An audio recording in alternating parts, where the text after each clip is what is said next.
we're going to talk about a very interesting topic. It's called average rate of change. So I have this graph right here. I entered it as a table, and you can see some points that are visibly increasing, and then they're sort of leveling off. So this is a good opportunity for us to introduce this topic, average rate of change. So the first thing that I want you to do, because we love to have some good notes, is I want you to write a formula down for average rate of change.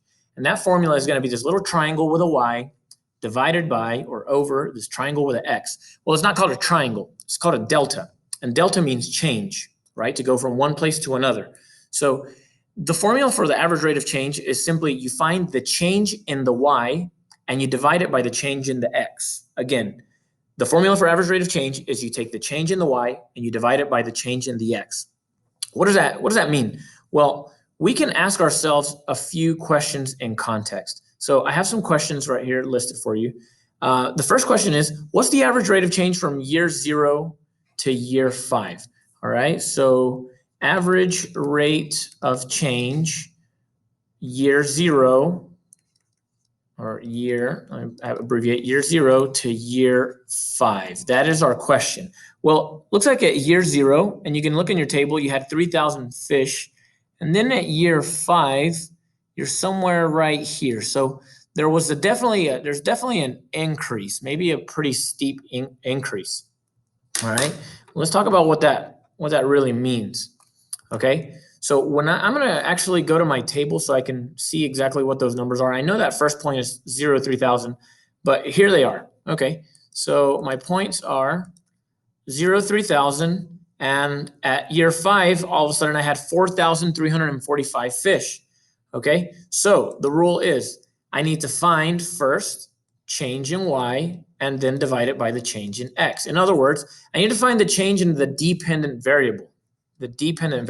So how much did the fish change?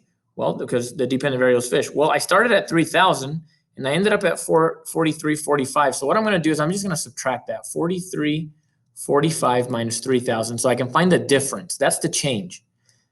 And then I'm going to divide that by the change in x, or the change in my independent variable, which was years. So the change from 0 to 5, I know it's 5, but I'm going to go ahead and say, well, I got to find the difference, 5 minus 0. All right, so it looks like the population of fish went up 1,345. That's not the rate of change, though. It went up 1,345 fish in a span of 5 years. So now I actually have to do the math, run through my calculations. Let's see if we can switch back over to calculate.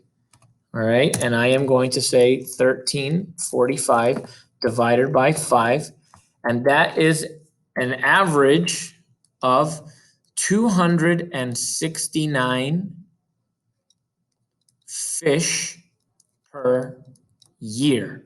269 fish per year. So on average, this section right here, all right, this section right here, the pond was growing about 269 fish per year. That's pretty steep. Okay. So what about other years? Well, we can continue to calculate this. What about other years? Well, let's say I want to find year 7 to year 10. All right, and I can locate that on my graph. I think this is 5, 6, 7. I think that's year 7, and this is year 10. Well, it looks like it's changing, but not as drastically as these first 5 years. So let's see what happens with year 7 to year 10. Again, I'm going to use change of y over change of x.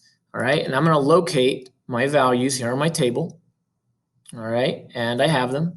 So it looks like year 10, right? I need to specify my 2 points, right? Here they are, right? It looks like I went from 4,581 fish all the way up to 4,786 fish. So I need to find the difference between those, 4,786 minus 4,581, forgive my handwriting, and divide it by the time span, which was year 10 to year 7 to year 10, which is a time span of 3.